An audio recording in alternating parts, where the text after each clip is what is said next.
네, 구구세로 이번에는 탈북자를 보겠습니다. 한국과 미국의 보수 진영과 정보기관이 이 탈북자들을 구구색으로 육성하고 있습니다. 탈북자들은 이제 정치적, 경제적 목적도 있지만 속아서 탈북하기도 합니다. 첫 번째 탈북자 그룹은 1990년대 사회주의 붕괴기에 정치적 목적으로 조선을 탈출한 망명객들입니다. 1997년 황장엽 노동당 비서가 대표적이죠. 그 이후에 이러한 탈북자들이 이 탈북자 동지회를 만들었습니다. 2000년 들어서 미국이 이 조선 인권 문제를 공론화하면서 국내외 보수 진영의 지원을 받는 탈북자 단체들이 결성됐습니다. 특히 미국의 부시 대통령은 탈북자들을 백악관에 초청하고 미국의 교회와 각종 관변 단체들이 탈북자들한테 자금을 대기 시작합니다. 2007년 탈북단체 연합체로서 북한민주화위원회가 발족됩니다. 두 번째는 경제적 목적으로 한국에 입국한 2000년대 이후의 탈북자들입니다. 이들은 주로 경제적 목적이기 때문에 한국에서 직업을 잡거나 돈을 버는데 탈북자에 대한 편견과 차별이 있기 때문에 이걸 극복하기 위해서 한국 내 자신들의 영향력을 확대하라고 노력하고 있습니다. 당연히 정치적으로 개입하기보다는 정치적 중립을 보통 내세우지만 정치 활동도 조심스럽게 하고 있습니다. 여기에 생계형이죠. 생계형으로 돈을 벌기 위해서 극우 활동, 돈을 벌기 위해서 풍선을 보내는 사진을 찍어서 미국의 관변 단체에게 돈을 받습니다. 지식인들도 탈북하는데요. 탈북한 일부 지식인들은 탈북민들이 단순히 관리 대상으로 전락하고 정치적으로 이용당하는 것에 반발하는 경우도 있습니다. 이들은 보수 진영이 운영하는 북한 이탈 주민 지원 재단을 비판하면서 탈북자 지원 사업에서 탈북자들을 어, 수단으로 할 것이 아니라 대등한 대한민국 국민으로서 인정해 줄 것을 요구하기도 합니다. 세 번째는 주로 중국에서 경제적 목적으로 일하다가 교회나 우익단체의 탈북 기획단체의 적극적인 공작에 의해 한국에 입국한 경우입니다. 국내외 인권단체나 한미의 정치 공작 부서가 조선의 체제를 압박하는 수단으로 또한 조선의 경제난과 인권 문제를 부각시키기 위해서 원래 한국에 입국할 의사가 없었던 사람들을 대상으로 공작을 해옵니다. 심지어 자기가 한국으로 가는지도 모르고 한국에 들어오는 경우도 있습니다. 또한 탈북자 지원금의 일부를 수수료로 받으려는 목적으로 하는 이 브로커 조직들이 예, 중국에 많이 있습니다. 그래서 이들이 중국에서 일하고 있는 탈북자에게 가서 내가 한국에 가서 일하게 해주겠다. 그럼 한국에 가면은 지원금을 받으니까 그 지원금을 나중에 나한테 주면 된다. 이렇게 접근을 하는 거죠. 그래서 이들은 중국 주재 외교 공간에 무단으로 진입하거나 그래서 중국과 조선, 한국 간에 외교 문제가 생기죠. 브로커의 안내로 제3국을 경유하는 방식으로 한국에 에, 입국을 합니다. 최근에는 유경식당의 조선 여종업원들이 집단으로 한국에 입국했는데 한국행인지 모르고 브로커에 속아서 왔다고 합니다. 그러니까 이 여종업원의 매니저는 한국에 가는 걸 알았고 이들이 이제 그 한국의 공작원이죠.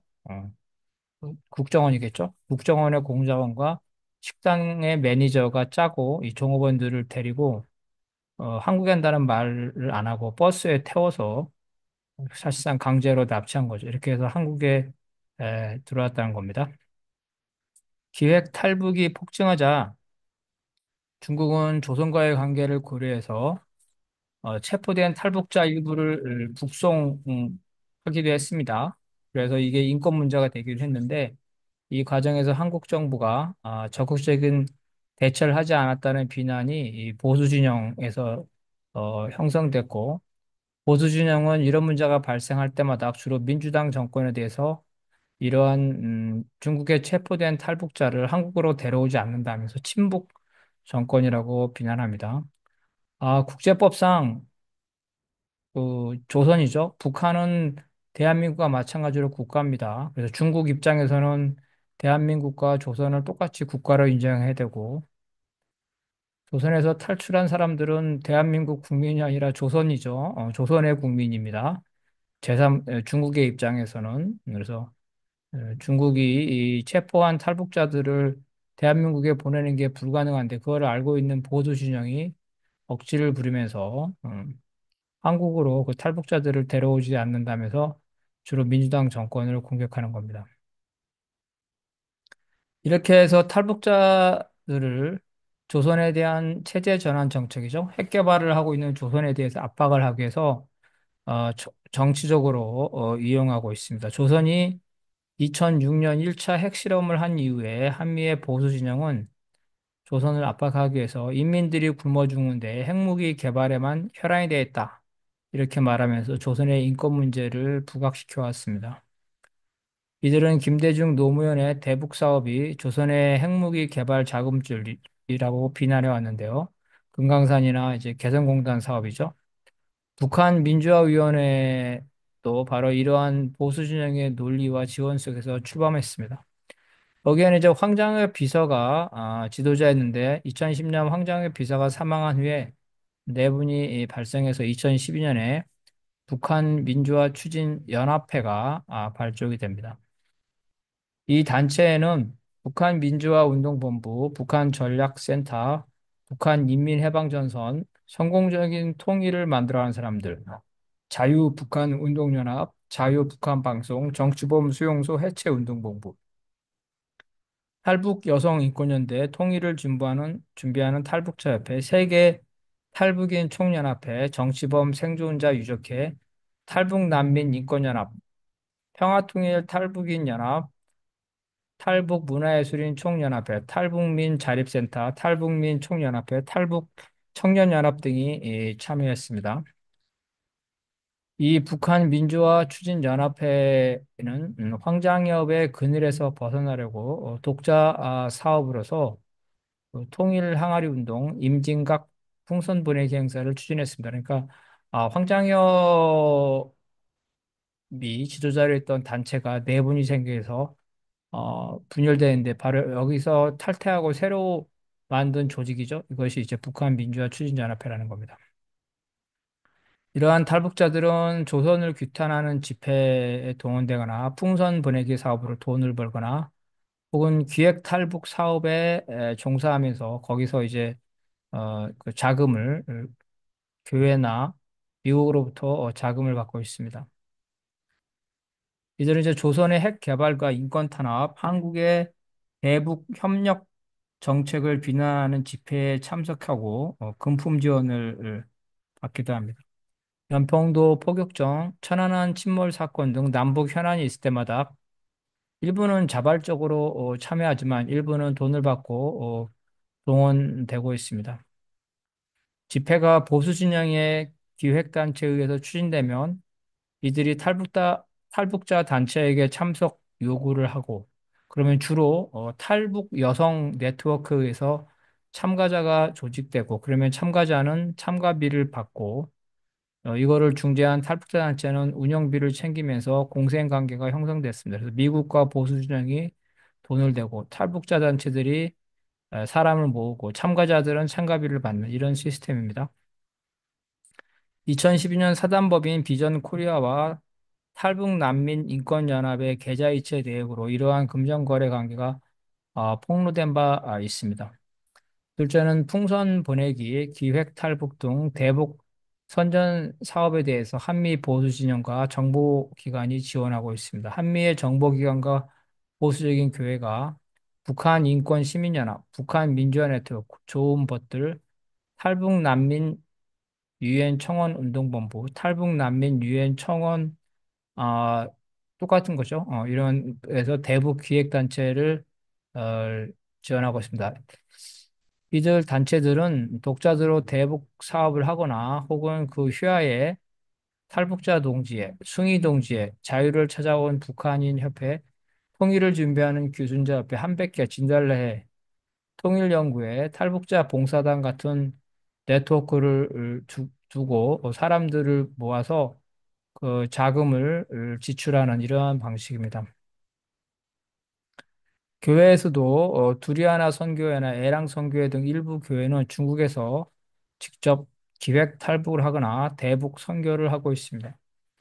해외에는 일본의 북한 민중 구조 긴급행동 네트워크, 북조선 귀국자의 생명과 인권을 지키는 회에 북한 난민 구원 기금, 미국의 북한 인권위원회와 세계 난민과 인권재단, 벨기에의 국경 없는 인권회 등이 해외에서 이러한 기획 탈북에 관여하고 있습니다. 탈북자 단체에게 가장 큰 돈을 대는 후원자는 미국 정부입니다.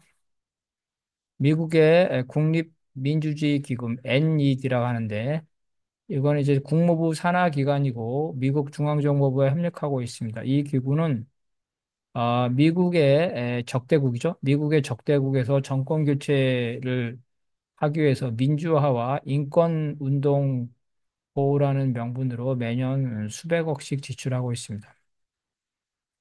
특히 미국 국무부 내 민주인권노동국의 인권과 민주주의 이 기금은 탈북자 단체를 재정 지원하는 것으로 밝혀진 바 있습니다.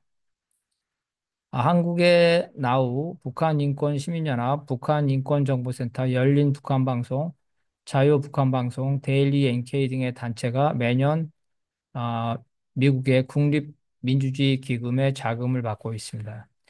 미국 국립민주주의 기금 자금의 홈페이지에 게시된 2019년 내역에 따르면 김정은 위원장 건강 이상설 오보 사태의 진원지인 데일리 NK에 40만 달러가 지원됐다고 합니다. 40만 달러면 얼마죠? 4, 4억 5천만 원 정도 되나요? 네.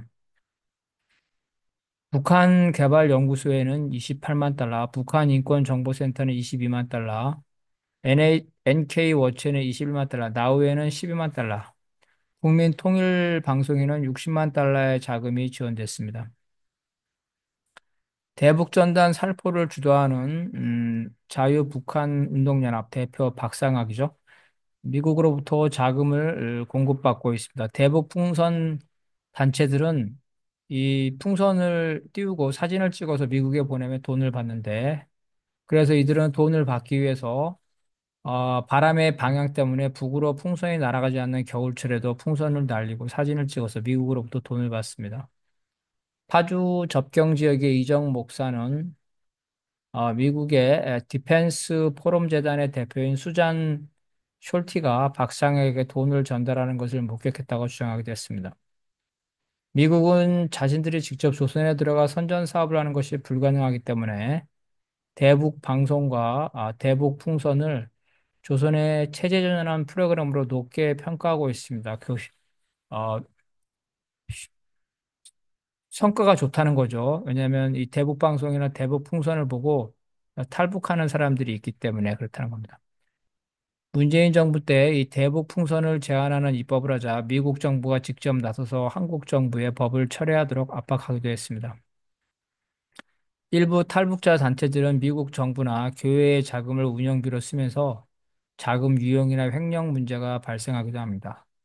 CBS의 김현정의 뉴스쇼에 나온 탈북자 출신의 지성원 미래통합당 의원은 나우의 회계 투명성 문제를 거론했습니다. 통일부는 탈북자 예술단체의 자금 유용을 감사하기도 했습니다. 심지어 기획 탈북 자금으로 지출된 정부 예산을 이 단체 관계자들이 빼돌리는 경우도 적발되기도 합니다.